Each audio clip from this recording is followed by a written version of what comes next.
Have you ever thought about how the old clothes that are in your house can actually contribute towards improving the situation when it comes to climate change? And so on today's episode, we get to discuss how you as an individual or your household can contribute towards addressing the issue of climate change by simply contributing your old clothes to be repurposed as opposed to being dumped somewhere else. My name is Sellah Bogonko, co-founder and CEO, Jacob's Ladder Africa, and this is Green Jobs Africa. So today I get to hang out with Whitney. You get to hear her second name, which I almost mispronounced and butchered. But she has a very beautiful name and a very beautiful person, and they're doing amazing stuff as an organization.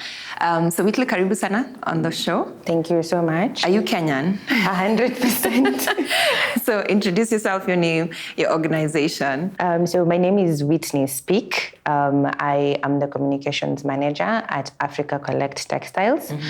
So what our organization does is we aim to provide practical solutions to the textile waste as a result of fashion on the continent. Because as everybody knows, now fashion is the second most environmental pollutant that we have now. So our solution is focused on diverting textiles from landfills and rivers by repurposing them and recycling and upcycling them into very nice products. Yeah. So one of the things I'm sure someone else was probably wondering when they're thinking what I said about how they can contribute, because a lot of people ask when it comes to climate change, so how do I play a role apart from planting trees?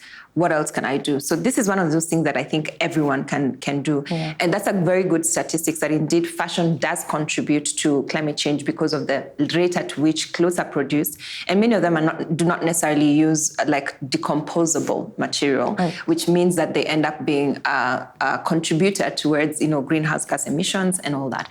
So let's talk fast fashion so that people understand what exactly is fast fashion and how does it contribute to climate change? Well, fast fashion is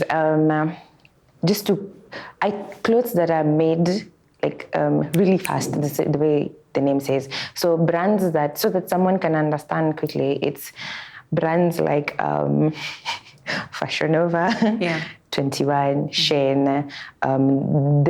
These brands that, for example, when there's like a fashion show, like let's say New York Fashion Show, or there's like the Met Gala, they will replicate whatever is on the runway within a matter of, let's say, 24 hours or 48 hours.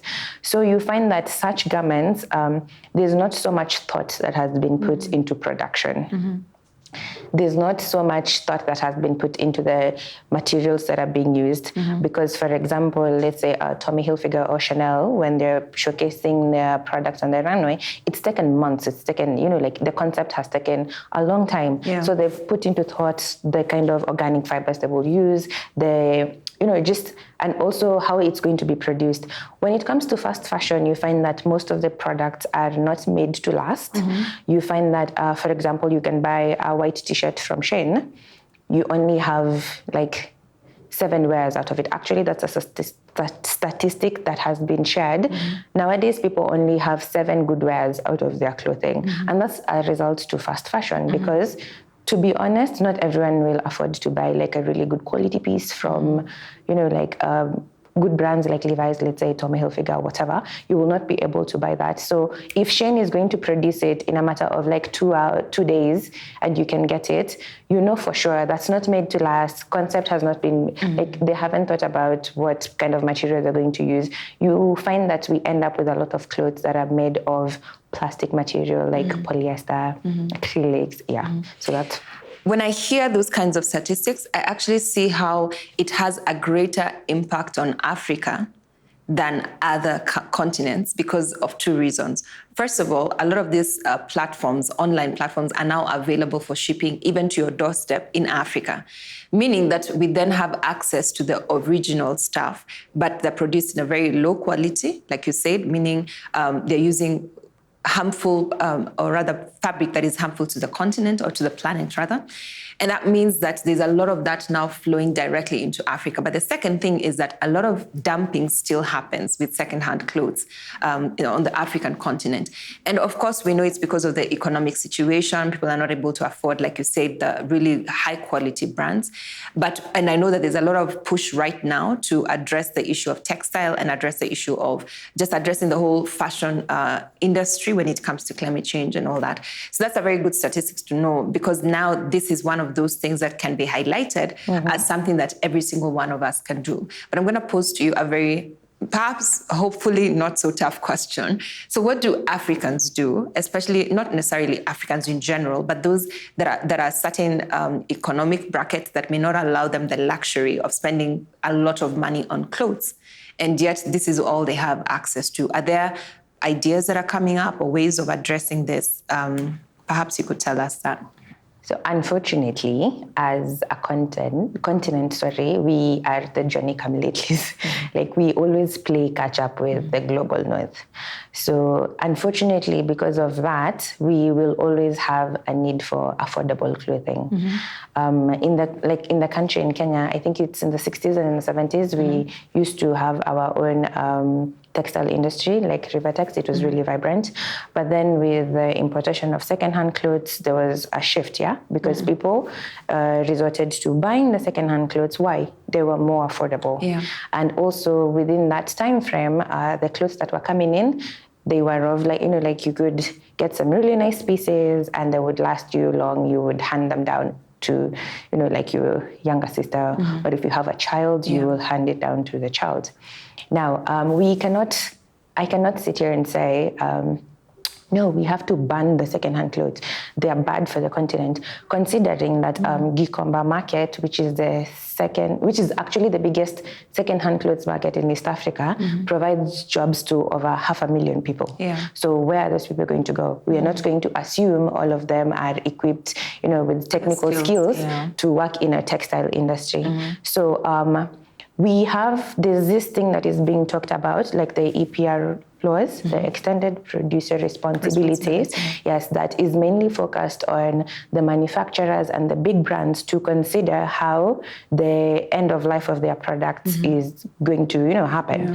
So at the moment, yes, we have seen, like, there have been reports out there that are saying out of the 100 to 200,000 tons that's imported in the country, around 30-45% is waste. So there's like studies that are being done to determine exactly what is waste, because you find that maybe, let's say, stuff has been imported. It's just that it's not that it's rubbish.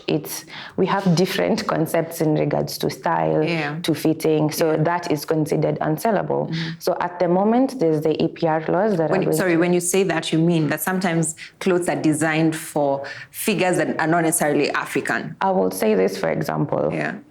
We work with traders in the Gikomba market. So we find that there's some things the traders cannot they consider unsellable for them. So when I tell you this is unsellable to them, you might think, oh, maybe this item is torn or it's just looking like really whack.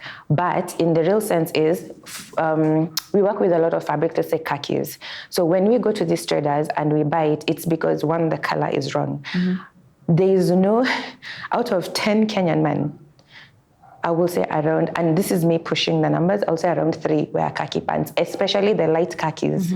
Like it's very hard to find them like wearing. They will wear navy blue, they will wear like the dark brown one, but the light khakis. It's not like the peach and the yellow and all that. Never ever, like never ever. I don't know if they think it affects their masculinity. I'm not a dude, I don't know. But it's very hard to find that. So you see, they have that and it's really good quality. Or you find it's XX, like the size is really big. We don't have McDonald's. And Docker pants mostly come, it's like an American wear. So we don't have, so it's very hard to find.